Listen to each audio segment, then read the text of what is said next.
Amen and amen. Hallelujah! Glory to God. Hallelujah. That's Thank you, worship team, thank for you that for the wonderful praise anointing, and worship, anointed praise and and worship. to everyone who gave their part in serving God for today's service. Hallelujah. Okay, are we ready? Are we ready? Amen. Hallelujah. So I know our hearts has already been plowed. So I believe everyone is ready to hear God's word. And our hearts are soft enough to plant the word of God. Okay, actually na-miss po namin kayo for how many weeks na hindi namin kayo nakasama sa service, but our hearts and thoughts are with you. God is good. And all the time, amen. Medyo kinakabahan ako Medyo, kadarating lang po namin ng Friday and medyo lutang-lutang pa, jet lag. Normally, it takes me a week na ma-jet lag. So, medyo lutang-lutang pa. Pero, nung ginawa ko tong message kaninang maga, I was seeking the Lord since Friday, nung sinabi nga na, okay, Sister Lina, walang naka-assign. So, you have to do the message or share the message. So, I was praying to God earnestly to help me to stand before you and share the message of God for each one of us today. So I just pray that may the Holy Spirit be upon us. Let us pray. Let us all bow down and ask and seek the Holy Spirit to guide us as we study the Word of God. Hallelujah, hallelujah, hallelujah. Our mighty Heavenly Father, we bow down before you at this moment, O God. We give our hearts and mind, O Lord. Purify it, O Lord. Purify our heart and mind and help us, O God, to focus on you. Open our ears and all our senses that may we able to listen to your words. We invite the Holy Spirit to be in the midst of us and touch each of us, O Lord. Grant us wisdom, knowledge, and understanding that may we able to understand the message that you have prepared for us for today. Lord, we pray that may only your words be heard in the midst of us, O God, and only your name be glorified and be lifted up. Thank you, Father God, for this opportunity that we could come to you and study your words. Let these words be implanted deeply in the inner chamber of our heart and transform our lives, O God. Thank you, Father God. Thank you, Jesus. Thank you, Holy Spirit. We give you back the glory and honor and adoration. In Jesus' name we pray. Amen. Amen. Okay. So, when I was praying to the Lord early this morning, this is what actually He gave. So, the title of our word for today is Be the Light. Be the light at home, in God's family, and wherever you go. So, you could see on the picture that Jesus is the center So He is actually the light of the world. There's no other light. It is only Jesus. And through Jesus, there is love, there is hope, there is love, there is joy, and there is peace. And since I believe we all has accepted Jesus Christ in our life. So if we accept Jesus Christ and we claim and believe that Jesus Christ lives in us, so the light is in us. So the light, the living light, should be a light at our home, at our church, wherever we go, we will be the light because we are carrying the light of Jesus. Can somebody say amen? Amen.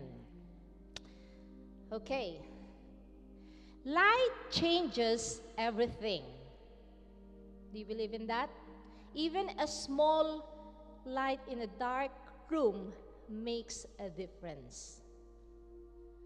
Sabi po, kahit napakaliit na ilaw sa madilim na lugar, it can make a difference. You don't need a spotlight or a floodlight, yung mga malalakas na ilaw, just to light, just to have a light. And Jesus did not say, try to be the light. Hindi po sinabi ni Jesus na try to be the light. What Jesus said is, you are the light. Pakisabi nga po yan sa mga katabi nyo. You are the light. Jesus said that you are the light. Bakit sinabi ni Jesus that you are the light? Why? Because Jesus lives in you. And that's why you are the light. So you don't need to try to be a light. You are already a light. That means light is not something we can switch on and off occasionally. The light that is in you is not like this kind of light na nakikita natin that you can turn it off and you can turn it on. The light that is in you, because of Jesus Christ, is a constant light. Amen? So today we will see how God calls us to be a light. First, in our family. Next, inside the house of God, which is the church. And in the world, our workplace, our community, and wherever we go. Our key text will be found in Matthew 5:14-16. So it says there, can we all stand up and let's all together read this word. Ready? Go. You are the light of the world. A town built on a hill cannot be hidden. Neither do people light a lamp and put it under a bowl. Instead, they put it on its stands, and it gives light to everyone in the house. In the same way, let your light shine before others, that they may see your good deeds and glorify your Father in heaven. Amen. Naintindihan niyo po yung binasa niyo? Amen. It's so clear, isn't it? Sabi, you are the light of the world. A town built on a hill cannot be hidden. You cannot be hidden. Kahit saan ka magpunta, you will shine. Sabi dito, neither do people light a lamp and put it under a bowl. Kahit takpan daw po yan, magliliwanag at magliliwanag ka. You will give light to everyone in the house. In the same way, let your light shine before others so that they may see your good deeds. And who will be glorified? Our Father God in heaven. You will be a shining light to everyone, not for yourselves, but to exalt God and glorify Him. Amen? Amen. So, what is being light in the family? What is being light in the family? So there is a scripture in Joshua 24:15.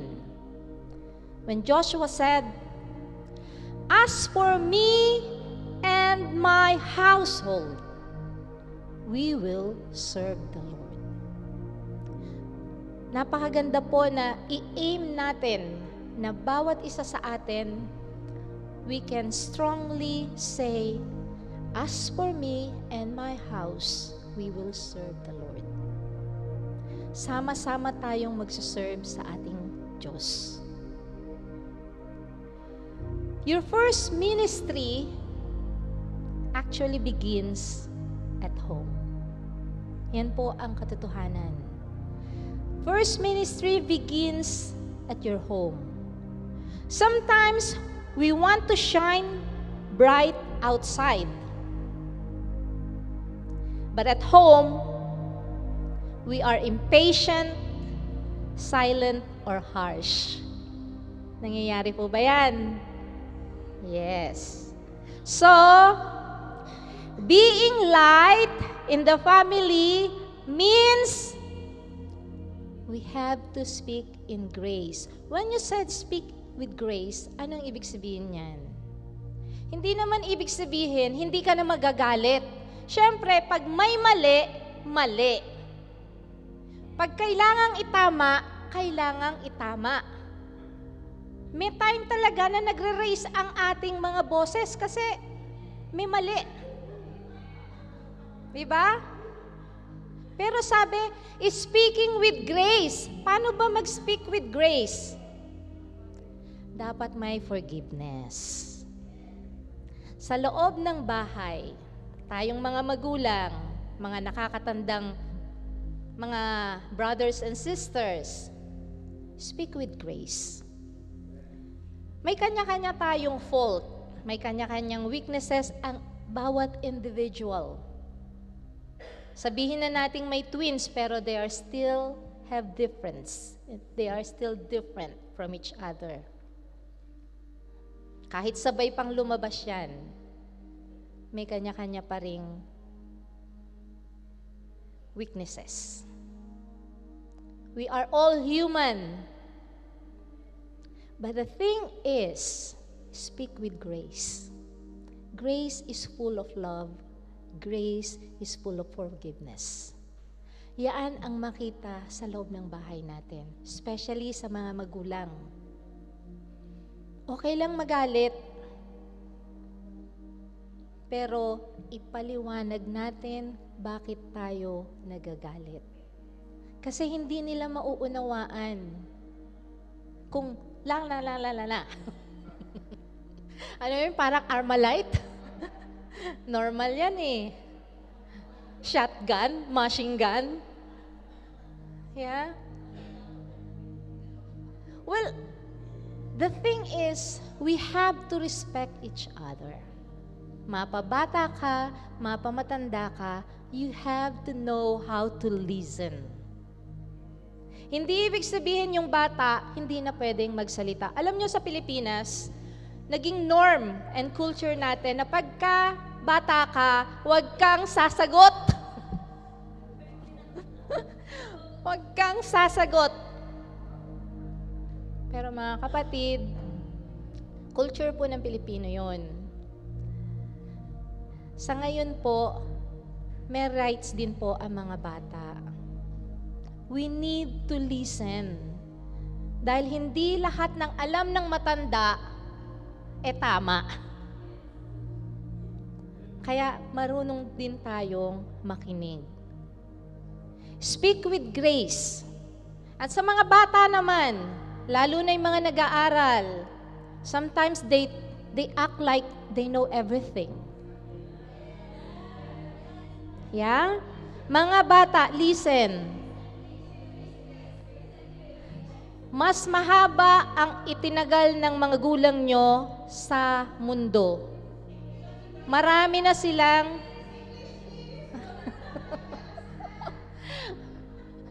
Okay, children, you have to listen. Your parents live longer than you in this world and experience a lot of things before you.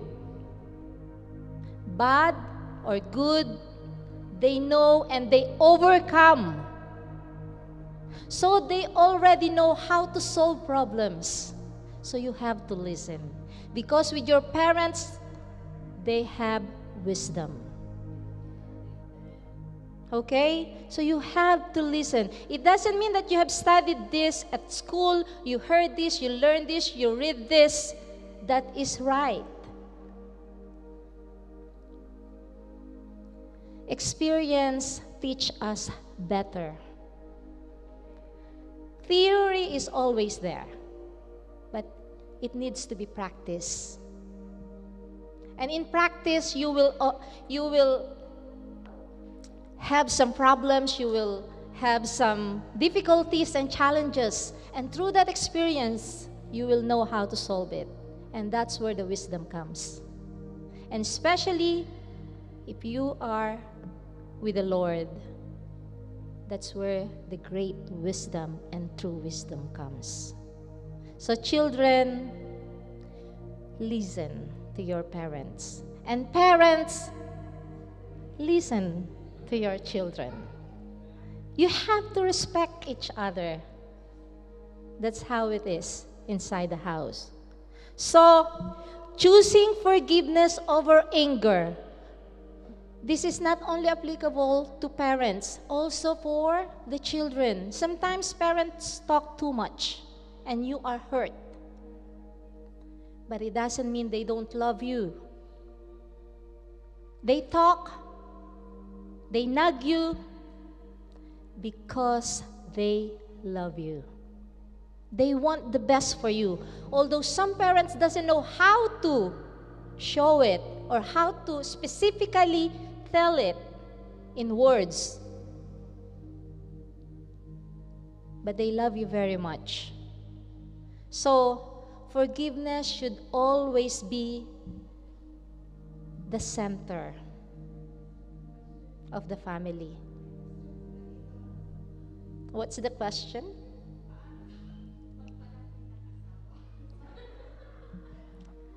Actually, okay, with regards to couple, alam nyo po, ang pinakasekreto lang talaga in any relationship, of course there is love. Pag walang love, how can you forgive? Isn't it? It should be always love. Love conquers all. Love, love, love. Hindi ka mahihirapang magpalaki ng asawa mo kung mahal mo siya. Kasi madali mo siyang mauunawaan. Kahit ano pang mga paulit-ulit na kamalian ang nagagawa ng mga asawa, you can stay together because you love each other. You can easily forgive. Kahit nasasaktan ka from time to time, sa words, sa action. Eto lang kasi, mga kapatid. In a relationship, stop expecting. Don't expect. Don't put any ideals. Why? Yun yung mag-bring down sa inyo. Kasi, dun ka madi-disappoint. If you expect that your husband will give you flowers every night, how can he do that? Diba?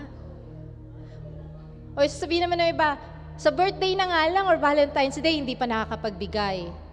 Diba? So what? Andyan siya sa tabi mo everyday.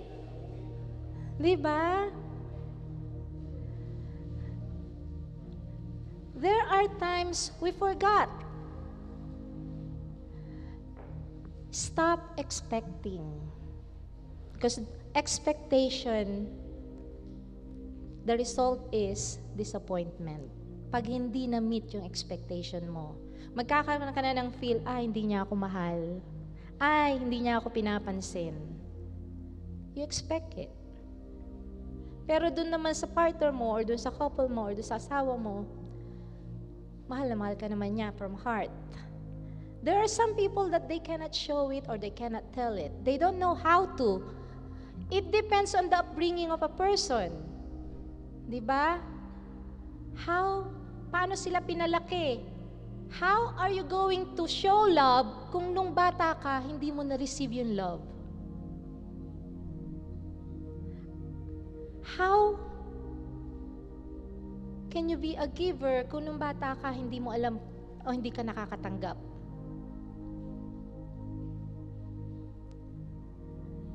We need to be more understanding. We need to be more forgiving. And forgiveness over anger. Palagi po nating isaala-ala yan. Before we speak, before a word comes out from our mouth, will it be a good thing for our relationship or it will just spark a fire?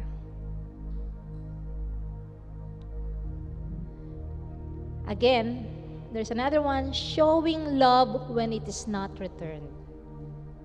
It is our responsibility to show love, but don't expect a return. Because if you again expect, as I said, expectation, if we expect that we will receive the same love as we give, then there will be a disappointment. There will be a frustration. There will be a heartbreak. Don't expect. Give whatever you can give. Love as much as you can love. Don't expect any in return. It says, it's better to give than to receive. Applicable po sa lahat ng bagay yan. It's not just giving money. If you give time, it's better to give time. If you give love, it's better to give love. Stop expecting. Amen? Practical ways to be light at home. Pray for your family, even when they don't pray yet. I know some of our families, they still don't know how to pray. And that's our goal. Bring them to the Lord.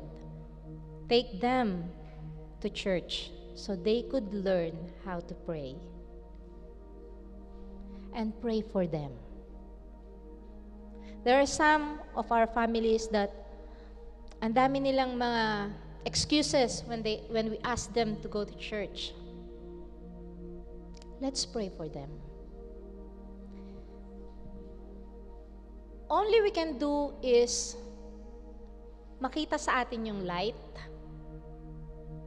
that we are close sa ating Diyos, and we can draw them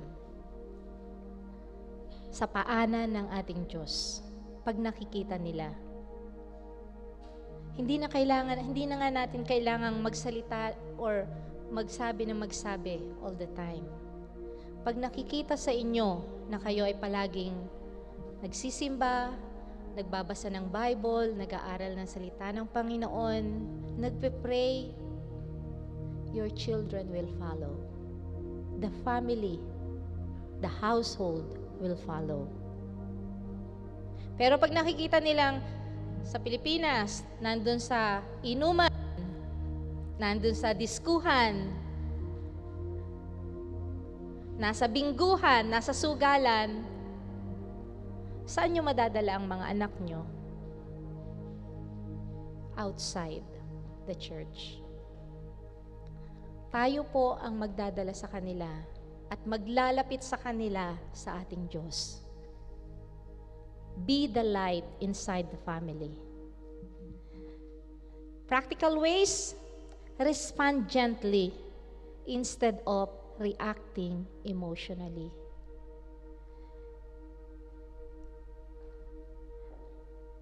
Respond, not react. Actually, natutunan ko to when I was in college. To stay calm in every emergency, you have to respond, not to react. Kasi pag magre-react ka sa dami ng dugo, especially when assigned ka sa ER, at may mga dumating na mga casualties, matataranta ka, magpapanik ka. Yung brain mo hindi gagana ng maayos. Pero pag nag-respond ka, respond means gagawin mo yung tama. Gagawin mo yung according to the protocol, gagawin mo yung according to the policy.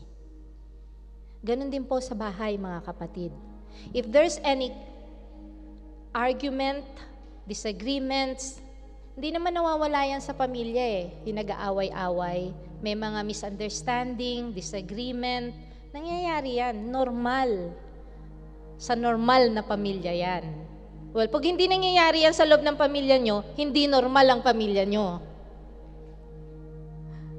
Kasama ang away. Kasama ang misunderstanding. Pero sabi, respond, not react. When you react, kasama ang emotion. Pag kasama ang emotion, kasama na ang bibig. Nagiging Armalite. Na doon na lumalabas yung mga masasakit na salita. But if you stay calm, respond ka lang. Ano ba ang sitwasyon? Ano ba ang problema? Analyze it. Think. Why? Bakit? And then, if you respond, you're calm, your mind's still on the right state, then you can think a better solution. Mariresolve ang problema. Hindi hahaba ang hindi pagkakaunawaan. Always respond. Respond gently instead of reacting emotionally. So what's the difference of reacting and respond? Pag nakasama na ang emosyon, that is reaction.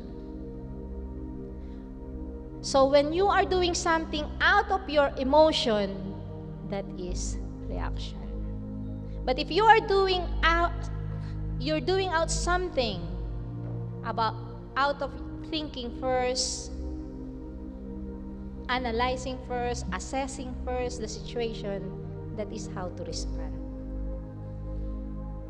Okay? Again, another one is serve without expecting recognition. So this is again, expectation. Serve one another inside the family. Serve one another. Help each other. Parents, help your children. Children, help your parents. Serve them with your heart. Respect them. Next, live your faith consistently, not perfectly. As I said, there is no perfect in this world. So you cannot have a perfect faith. There is always a flaw. There is always a mistake. But if you live in faith consistently, just go on. Dire-diretso lang. No matter what happened, no matter what the problem is, live in faith. And living by faith is not according to what you see. Living faith is believing in Him even you don't see. Amen? So, kung nakikita mo na, okay, kulang ang budget ko ngayon for this month, ang dami kong babayaran. Live by faith constantly.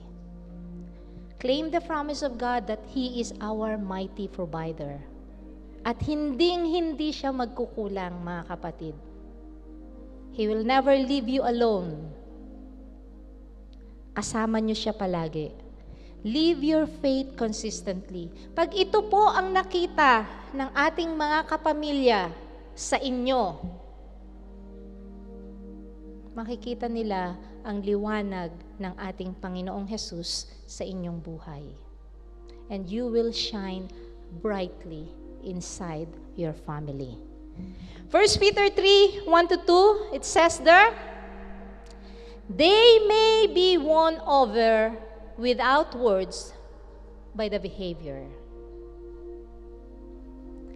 Your family may not listen to sermons. Not all your family can come to church and listen to sermons. But they will see your life. What does it mean? When Christ is seen in your character, light enters your home. Can somebody say amen? Amen. So, let the light of Jesus be seen in you. Next, how to be a light in the family of God, inside the church, inside the house of God. Kanina we've talked about inside your home, inside your house. Now let's talk about being light in the family of God. John 13:34-35. As it says, by this everyone will know that you are my disciples if you love one another. So inside the church, we have to love one another. And we can be called disciples. What is disciples? Followers of Christ. We can only be called disciples when we follow Jesus Christ. And God says, love one another. Love your neighbor. The church is not just a place where we come and we attend Sunday services.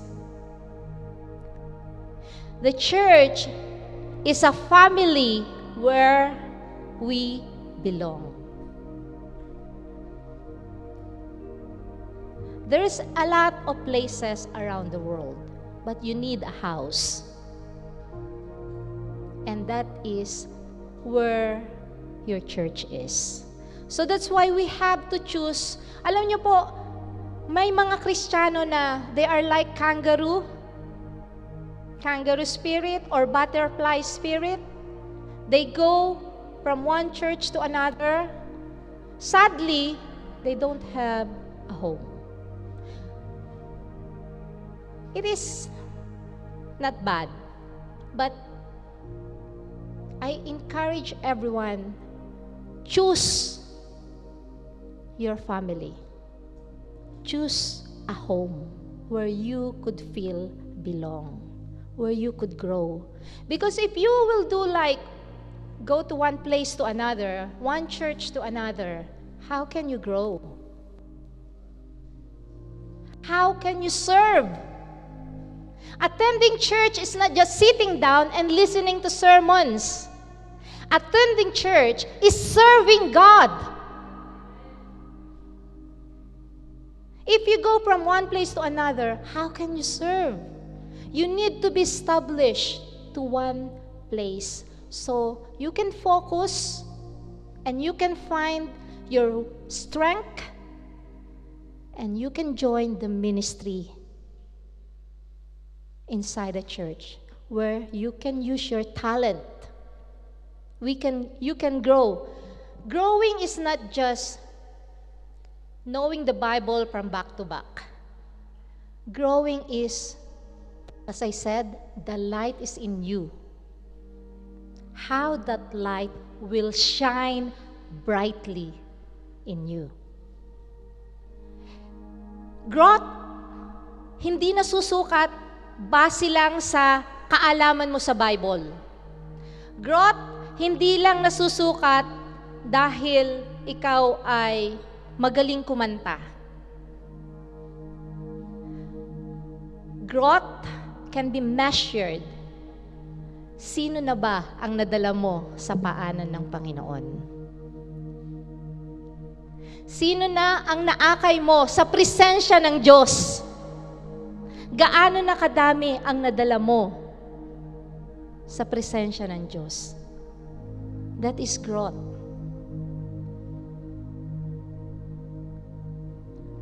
Pagdating ng panahon, when we face Jesus in the second coming, hindi naman niya tatanungin kung gaano ang alam mo at ilang memory verse meron ka eh. He's not going to ask you that. And how many songs are you going to sing? No. Ang tanong niya sa'yo, ilan ang nadala mo sa presensya niya? How did you use your time? How did you use your life? Did you serve me? Did you serve one another? Did you serve the poor?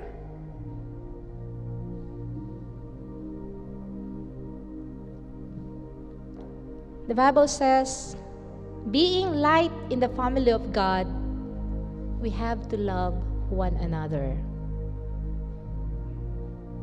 Light in the church is not about position. It's about service. Another thing, spiritual growth cannot be measured if you are the music director or you are one of the leader or you are a pastor. It's not about the position inside the church, but it's how you are serving the Lord. Remember, mga kapatid, we serve God. And as we serve God, we have to serve each other. Amen? In Galatians 5:13, again, it says here, serve one another humbly in love. Walang pataasan. If we claim that we are disciple, we are followers of God or Jesus Christ, Jesus is the servant king.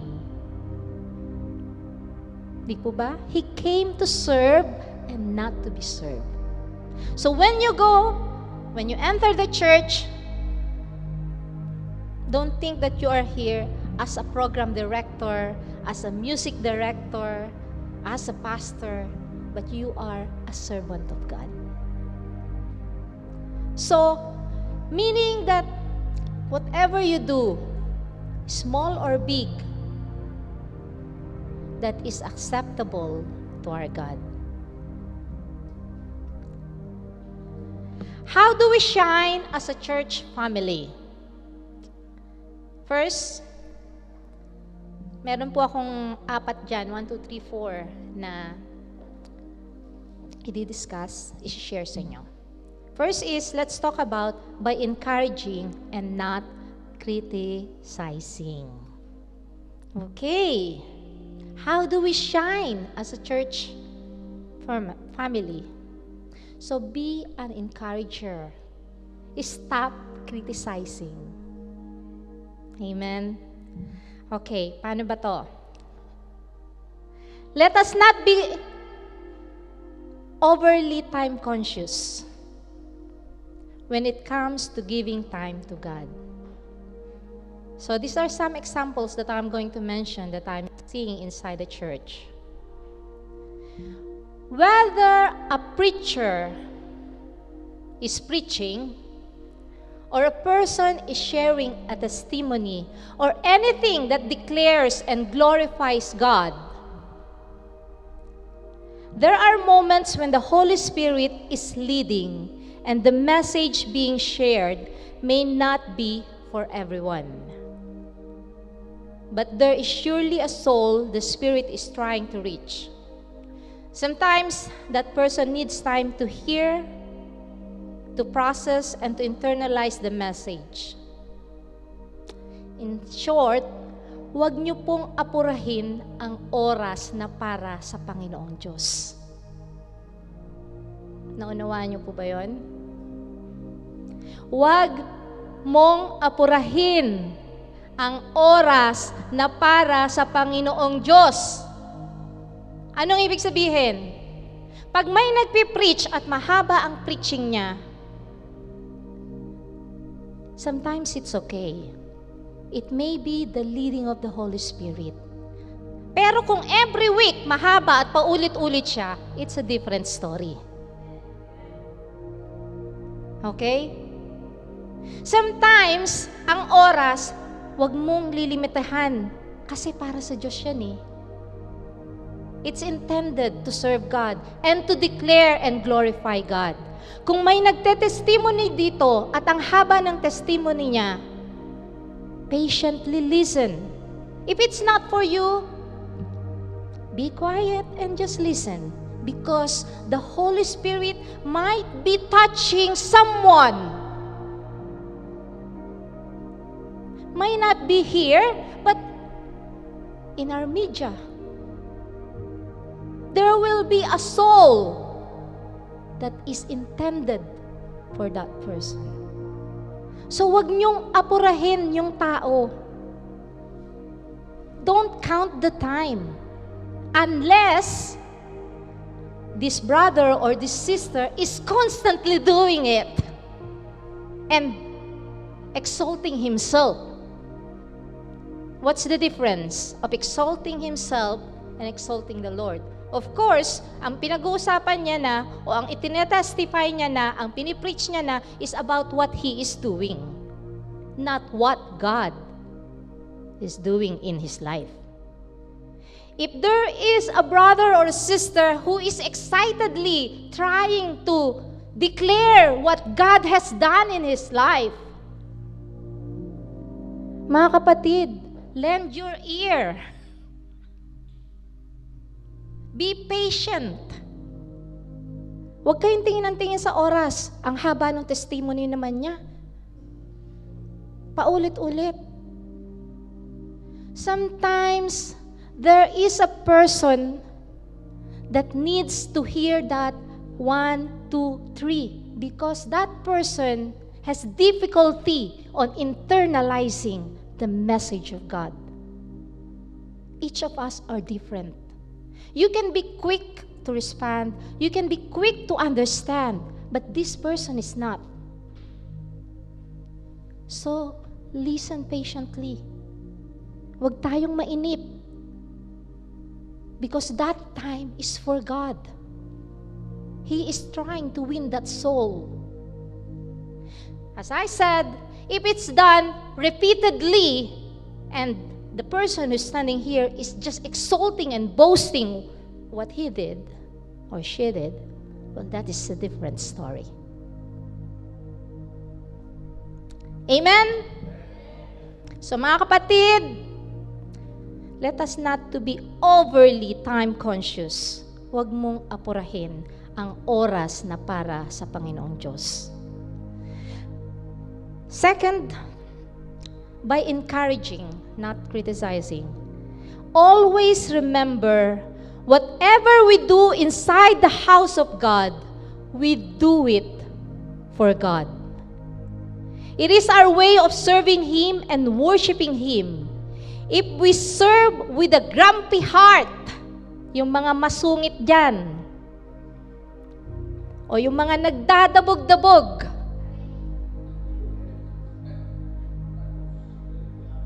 nagre-reklamo, complain dito, complain dyan.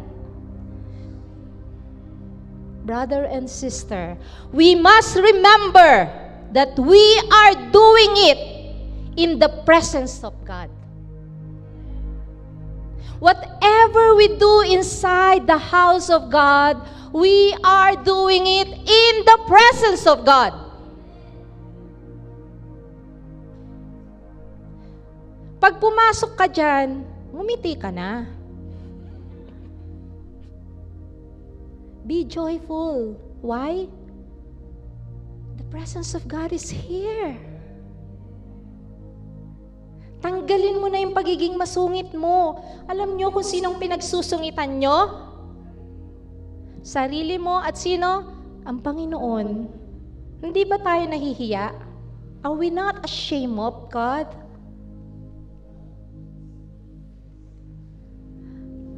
We complain, we criticize. Mga kapatid, hindi para sa atin yun. Naririnig ng Panginoon, nakikita ng Panginoon ang laman ng puso nyo. Gusto nyo ba na makita ng Panginoon na ang nararamdaman nyo, ang laman ng puso nyo ay puro galit, complain, hinanakit? Be happy because you are in the very presence of God. Be the light. Stop complaining. Whatever we do inside the house of God, we're not doing it to anyone else here. We are doing it for Him. Kaya, yung kagaya kanina, yung sister natin, nagtimpla ng kape para sa mga brother niya. It's not only for his brother na ginagawa niya yun. He's serving God through that way. Yung mga nagluluto, you're doing it not for the people inside the church. You're doing it for the Lord. So stop complaining.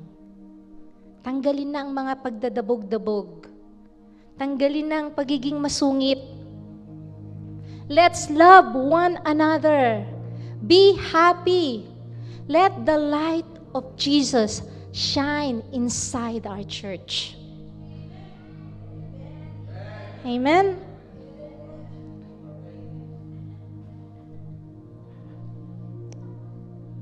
Whether the task is big or small, everything we do in the house of God is a ministry entrusted to us. Unless it is done to show up.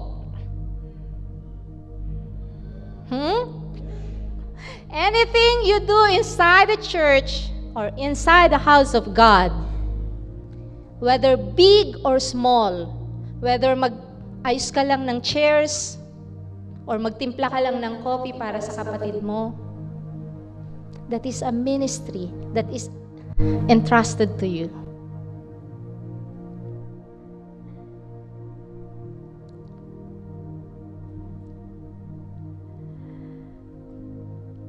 Let us also bear in mind, mga kapatid, all of us here are not paid. We don't have salary to do the task.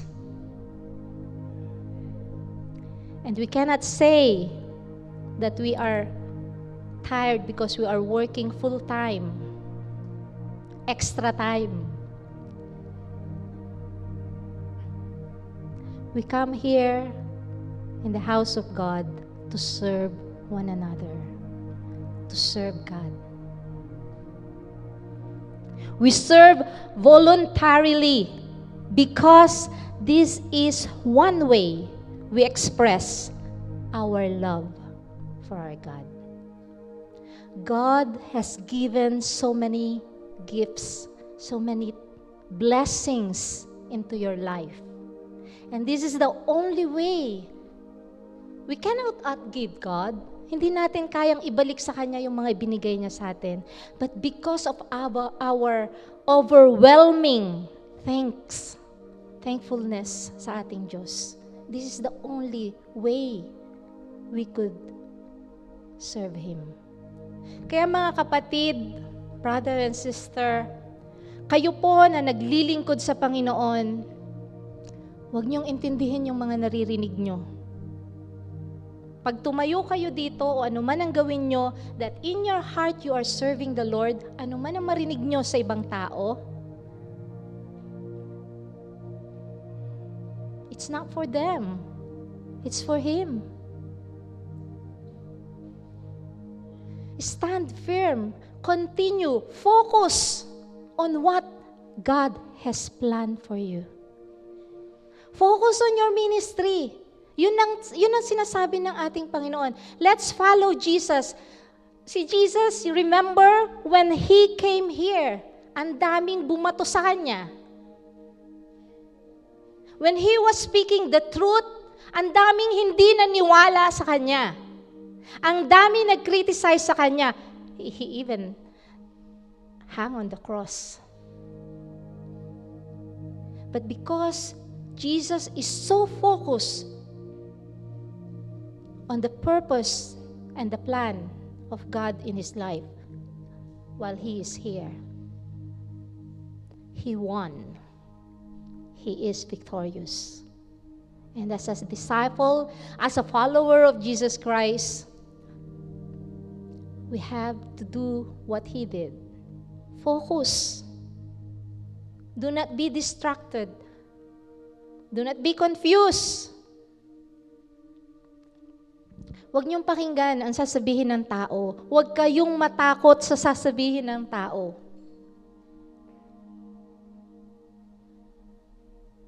Do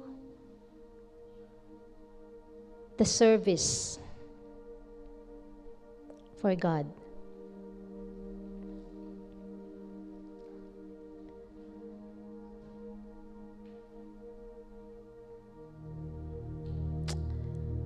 When we constantly complain or criticize anyone inside the house of God, we are actually complaining against God. But when we choose to give grace, forgive, and encourage, we are doing it unto God. As I said, parang sa pamilya, dito sa loob ng church, as a family of God, may kanya-kanya tayong mga weaknesses. Let's love one another. Let's forgive one another. Pag may nakikita tayong mga hindi maganda na nagagawa ng ating kapatid, huwag nating i-criticize. Let us help this brother or this sister. Let's encourage or rebuke with love.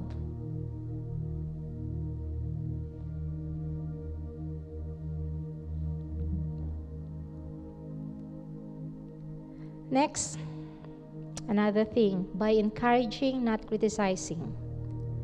If a name is mentioned by the preacher or during a testimony, please do not be offended or angry. It is not a shame. Rather, it is something to be thankful for. Be grateful that your experience has been recognized and that the Holy Spirit wants to use it as a blessing to others. Do not focus on what people might say. Instead, think about how the Holy Spirit may use it to encourage a soul or a transformed life. Huwag po nating ikahiya ang ating mga karanasan. Huwag po nating ikahiya ang ating mga experiences. Sometimes, most of the time, may mga nababanggit akong pangalan, nababanggit ko yung mga experiences ng buhay nyo. At hindi lang naman ako yun. Maraming mga preacher na ganon. Nasa-cite as example yung mga experiences. Huwag po kayong ma-offend. Huwag po kayong magalit. Why? Sometimes the Holy Spirit use that experience to help a soul, to transform a life. Huwag niyong isipin yung negative na sasabihin ng ibang tao. Ang isipin niyo, be thankful, nagamit ako para mawin ang isang kaluluwa. Ma-encourage ang isang kaluluwa. That certain experience of my life has been used by the Holy Spirit to transform a life.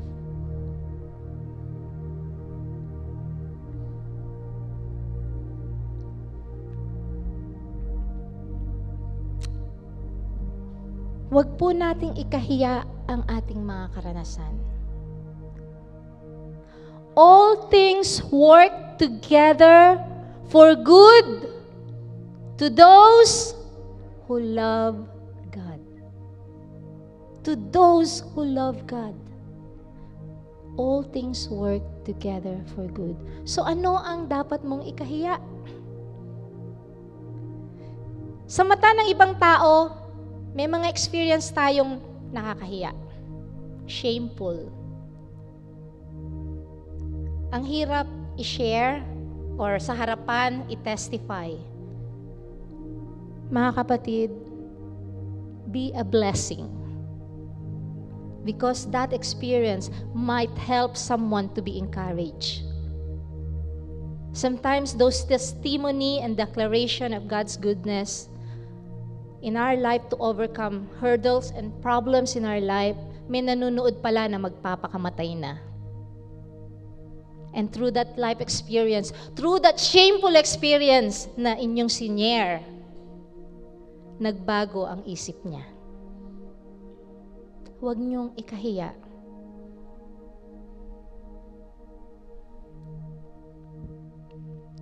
All things work together for good for those who love God. If we truly love Him, then every experience, good or painful or even shameful in the natural eye of a man, becomes a blessing in the lives of others. Be a channel of blessing to others through your testimony. Amen. Next, being forgiving quickly. So when someone hurts you through words, nangyayari yan sa loob ng church, yung mga pumasok na masungit, na mga nagdadabog, sometimes may mga na-offend. Normal naman po yan. In words, in action, or in any way. Sometimes, nangyayari talaga yan. But, as a follower of Jesus Christ, be forgiving quickly. Forgiveness is not optional for believers. It is a reflection of Christ's love and grace working in us. Again, I will repeat that. Forgiveness is not optional for believers.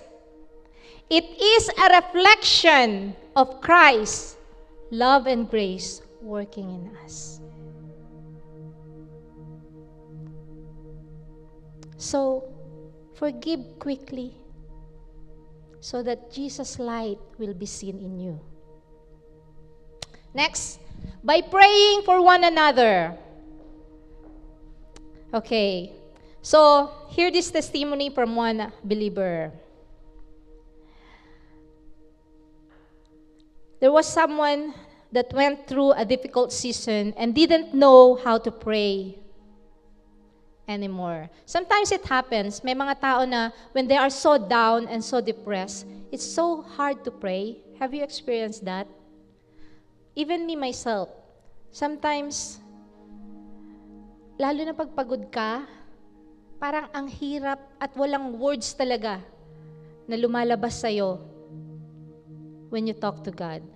But praying is not about words. Praying is just simply, Lord, I'm here. Speak to me. You don't need to say a lot of words in prayer. Just feel the presence of God. And He will touch you and strengthen you. Pag may sakit ka, sometimes ang brain mo confused. Hindi mo na alam talaga kung anong sasabihin mo. So how to pray? Lord, I'm here. Or sometimes, ako pag hindi ko na alam yung sasabihin ko kay Lord, I just said, Lord, I love you. That's all. You don't need many words to pray. So by praying for one another,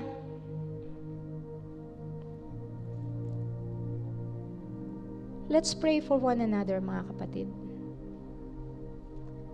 Hindi tayo full of strength all the time. That's why we need church. That's why we need a family. Kasi dito natin mararamdaman yung magpapainitan tayo. Magpapalakasan tayo. Mag-aalagaan tayo. Magmamalasakitan tayo. We care for each other. We love for each other. We grow together.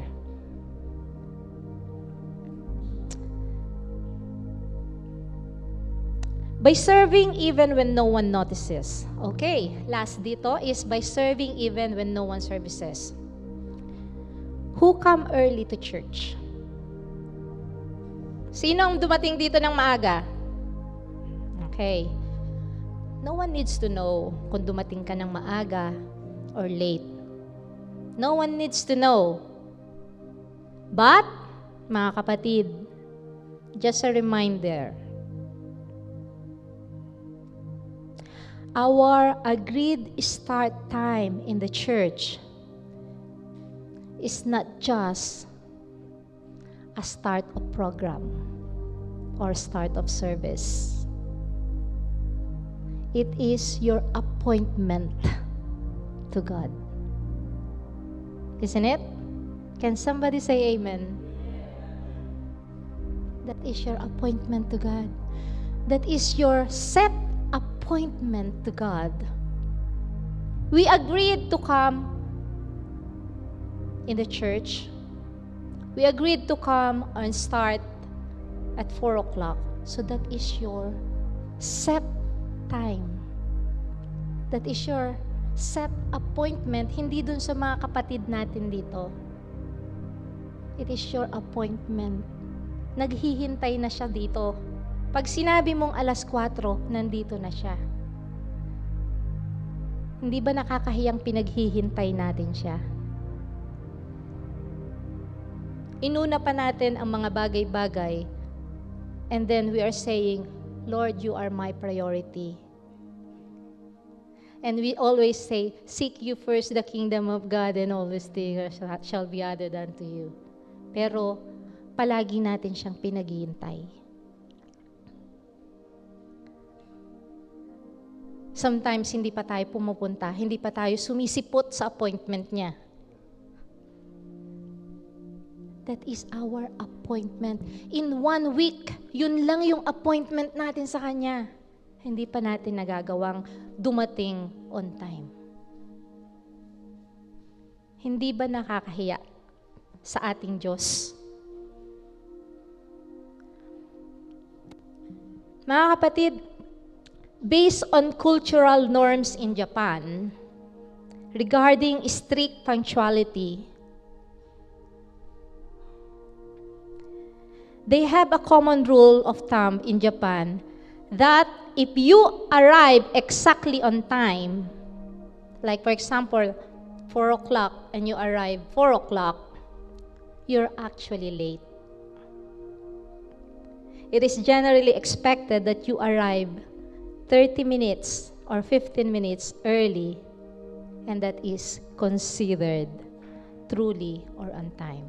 Yan po ang natural norm sa Japan. I'm just citing it. So when you said that you arrive at 4 o'clock, hindi pala yun on time. Late na pala yun. 15 or 30 minutes, that is considered on time. So mga kapatid, I encourage everyone, come on time. Huwag nating paghintayin ang ating Diyos to start the service. And sometimes hindi nga narinig ko, late na tayo nag-start ng service. Very late. Pero, magtulungan tayo sa setup. Mahirap din kung iisa lang ang nagsa-setup o dadalawa lang ang nagsa-setup. We have to help each other.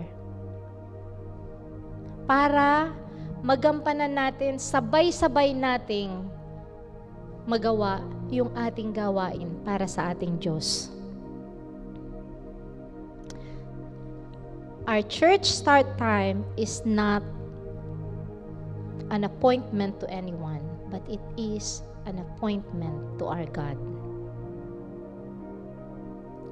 So let's be on time and honor Him. Amen? Amen. So, when believers love each other well, ano nangyayari? The broken feel safe. The weak feel supported. The lost see Jesus clearly. So that's what happened when we love one another. A united church becomes a bright light in a dark world. Okay, next. Being light in the world. Wherever you go. Philippians 2:14-15. Do everything without grumbling or arguing. Then you will shine among them like stars in the skies. God places you in your workplace. Do you believe na yung mga trabaho nyo bigay ng Panginoon? Yung neighborhood nyo, bigay ng Panginoon. Yung community nyo, bigay ng Panginoon. Even yung daily routines nyo, plano ng Panginoon. So do everything in gladness. Stop complaining. Dahil lahat yan, ipinagkatiwala sa atin ng Diyos. So pag sinabing ipinagkatiwala, entrusted by God, it's our choice kung aalagaan mo or hindi. Choose na alagaan mo.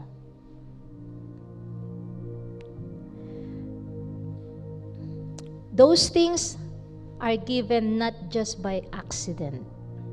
It is your assignment. So when you said assignment, you have to do something. Sa trabaho nyo, kailangan nating pagbutihan. Being light does not mean preaching all the time. Do you believe in that? Witnessing or being light is not mean preaching all the time.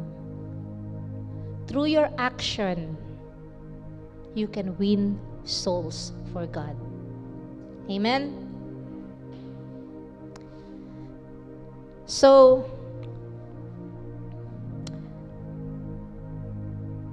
you can be light wherever you go. When you have integrity at work, you are kind under pressure, you are honest when it costs something, you have peace in difficult situations, and people will definitely notice it. In your workplace, in your community, in your neighborhood, they will notice that you don't gossip. They will notice that you respond with grace. They will notice that you remain faithful even under stress. Be light wherever you are. Colossians 3:17, whatever you do, do it all in the name of the Lord Jesus. Wherever you go, the light goes with you. So, in conclusion, Jesus said, let your light shine. Not to draw attention to yourself, but so that others will glorify God in heaven. Let your light shine, not to boast or to show off, but to glorify your God in heaven. You may be the only Bible the family or your family can read. Not all your family will be able to read the Bible when they still don't believe, but you can start helping them to believe and know the Bible through your actions, through the light that is in you. You may be the only Bible in your workplace, in your community. So the challenge is, let your light shine at home. Let your light shine inside the house of God, inside the church. And live Christ wherever you go. Amen. Amen. John 8:12 says, Jesus said, I am the light of the world. Whoever follows me will never walk in darkness, but will have the light of life. So today, brother and sister, God is calling us not just to shine, but first, you have to come to the light. We have to come to the light. The light is Jesus. You cannot give light if you are empty. Hindi ka pwedeng mag-share ng liwanag kung wala ang liwanag sa iyo. Kailangang magliwanag muna si Jesus sa buhay mo. You cannot shine if your flame is weak. Kung ang ilaw mo ay patay-sindi or aandap-andap, hindi ka magliliwanag. Hindi malawak ang sasakupin ng liwanag mo. You cannot reflect Christ if you are carrying darkness. Of course, kung ano po yung mga kahinaan natin, medyo namamatay ang ating ilaw. So live whatever makes your light weak. Pag ikaw ay weak, weak din yung light. You will not shine. So, stop pretending. Stop pretending. Tanggalin mo yung kahinaan na yan. Surrender it to the Lord.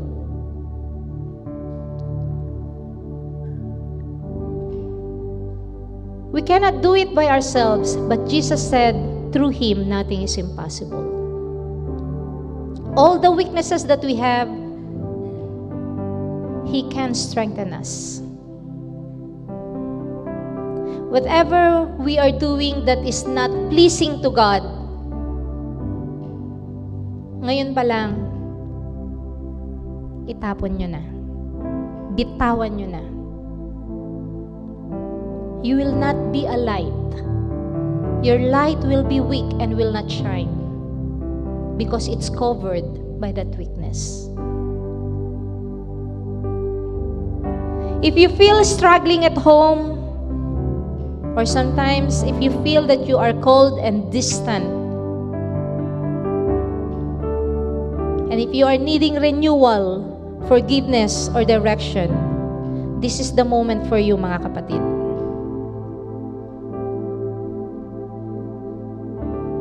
Come to the light. Let the light of Jesus shine brightly in your life.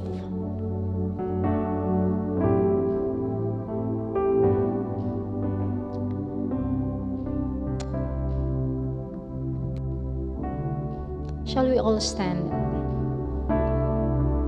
And let us pray this commitment prayer. Let us pray together. I put it in there.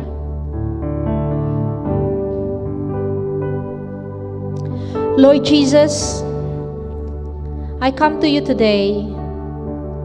You are the light of the world. Forgive me for the times I have walked in darkness. Fill me again with your light. Heal my heart, restore my family, renew my love for your church, and use my life to shine for your glory. From this day forward, I choose to walk in your light. and reflect you wherever I go. In Jesus' name, amen. Amen. You are no longer in darkness. You are children of the light. So brother and sister, go and shine in your family, in the house of God, and in the world. Amen.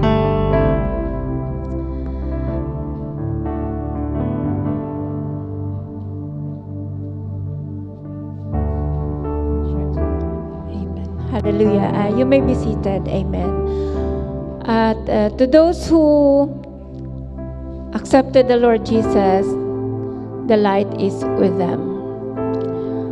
Kaya po, kung nais nyo na makamtan ang light na yon from the Lord, because Jesus is the light of the world and it shines upon us.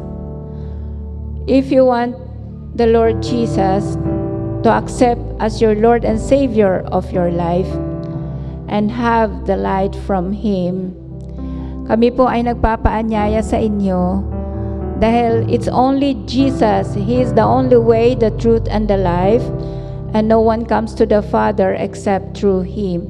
Kaya po kami ay patuloy na nag-aanyaya sa inyo, tanggapin po natin ang Panginoon bilang ating Panginoon at sariling tagapagligtas, at tunay na makakamtan natin ang liwanag mula sa ating Panginoong Jesus. He will be our guide. He will be our light. Amen. And through that, kaya sinabi na sa Bible na you are the light of the world, dahil pag once na tinanggap mo si Lord Jesus, the light is in you, and that is our Lord Jesus Christ. Kaya doon po sa lahat na nais tumanggap sa ating Panginoon, ay tayo po ay manalangin, sa maikling panalangin, sundin po natin. At hindi po ito, gawin po natin itong personal na panalangin sa ating pagsunod. Dahil ito po ay ating pagbigay ng ating buhay sa ating Panginoong Jesus. Amen. Hallelujah. Let's pray. Precious Heavenly Father, I come to you, a sinner. Search me, O Lord, and know my heart and thoughts. I surrender to you all my sins, and I ask you to forgive me, cleanse me, and purify me, Lord, with your precious blood. Thank you, Jesus, for your forgiveness of my sin. Father, I come to you, O Lord, and I want that light to be with me, and that's you, Lord Jesus. And I decided to accept you as my Lord and Savior of my life. Come, Lord Jesus, guide me, let your light shine upon me, so that they will glorify you when they see you in my life. Thank you, Lord Jesus. This is all I ask. In Jesus Christ's name, I pray. Amen. Hallelujah. Father God in heaven, to those who accepted you as their Lord and Savior of their life, Lord, we pray that you would continue to guide them, help them grow in this Christian life. We speak blessing upon them, Lord. Let your strength be upon them, and let your light be upon them, O Lord. Thank you, Father, Lord, for your unending love, for unconditional love that you have given to us, O Lord. Thank you for your cleansing of your blood to all our sins that we have done. Father God, we give you praise, glory, and honor in Jesus' name. Amen.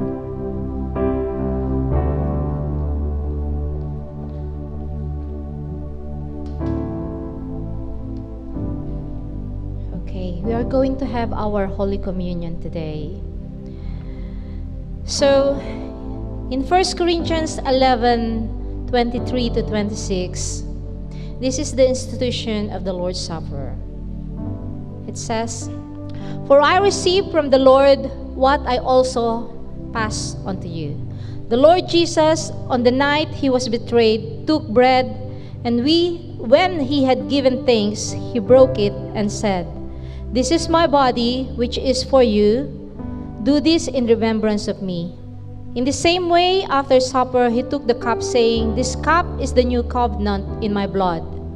Do this whenever you drink it in remembrance of me. For whenever you eat this bread and drink this cup, you proclaim the Lord's death until he comes." So let us prepare our hearts as we remember the sacrifice of our Lord Jesus Christ. Let us all stand up. In John 6:51, it says there, Jesus, the bread of life, "I am the living bread that came down from heaven. Whoever eats this bread will live forever. This bread is my flesh, which I will give for the life of the world." So the meaning of communion is Jesus' body has been broken for us. His blood was shed for our forgiveness. We need to examine our hearts, and it is an invitation to honor His sacrifice. Communion reminds us of the love that never gives up, the grace that never runs out, and the sacrifice that saved our lives. So, at this moment, I would like to encourage everyone and invite everyone for just 1 minute. Let's examine our heart. Examine your heart right now. This is the moment of silent talk to God and open your heart to Him. Before we take the bread, before we take the cup, examine your heart. This is the meaning of communion. It is a call to examine your heart.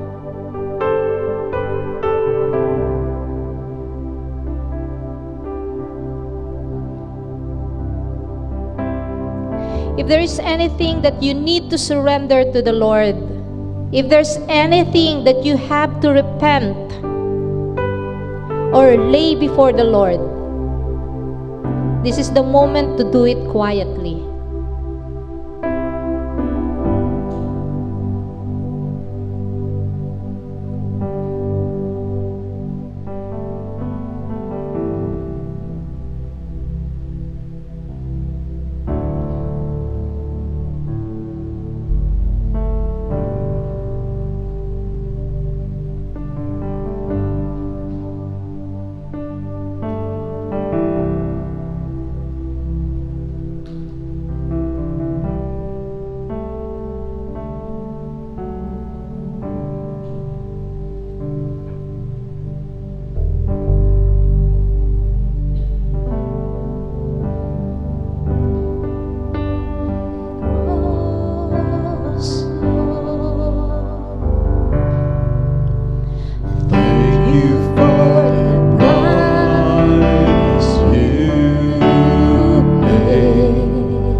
Let us take the bread and let's pray. Lord, thank you for your body broken for us. Thank you for the blood that cleanses and saves and restores us.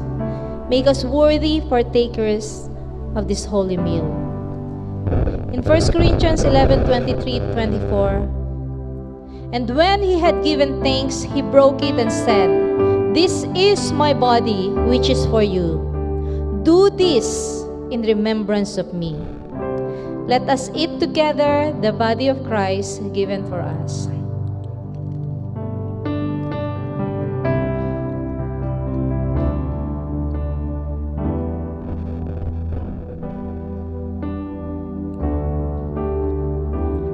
In 1 Corinthians 11:25, in the same way, after the supper, he took the cup, saying, "This cup is the new covenant in my blood.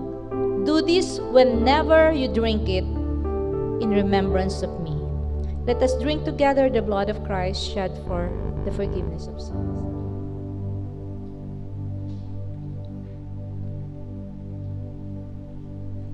Let's sing again the "Worthy is the Lamb."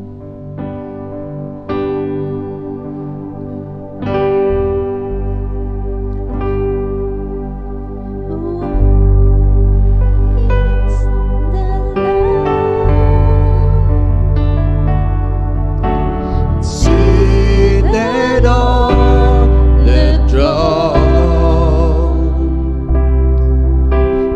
crown you now with many crowns. You reign victorious,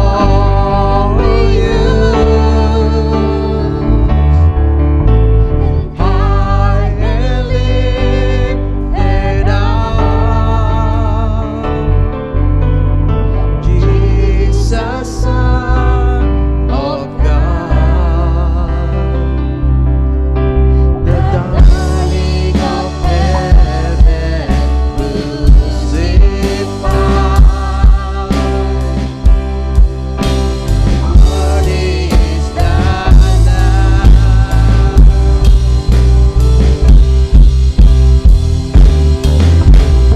Worthy is the Lamb, seated on the throne. We crown you now with many crowns. You reign victorious,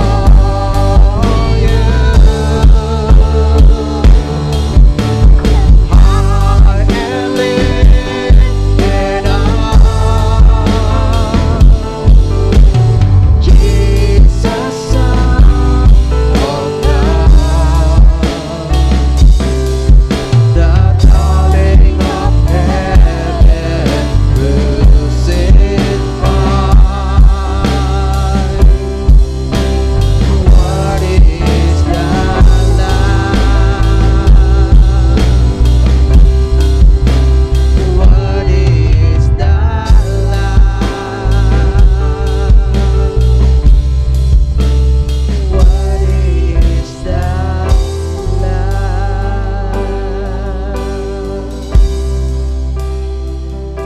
Let us pray.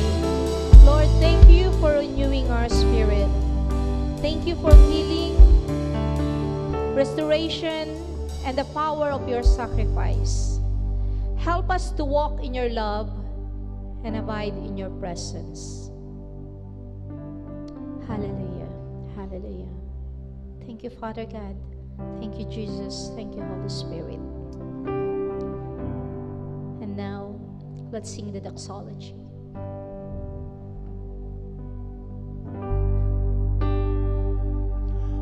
Praise God from whom all blessings flow.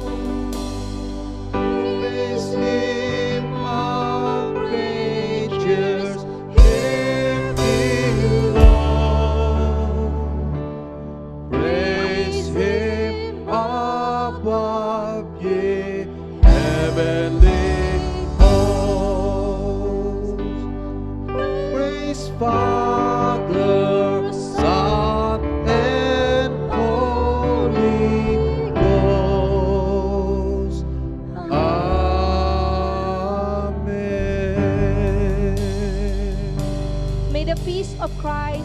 that was purchased at Calvary fill your hearts and guide your steps.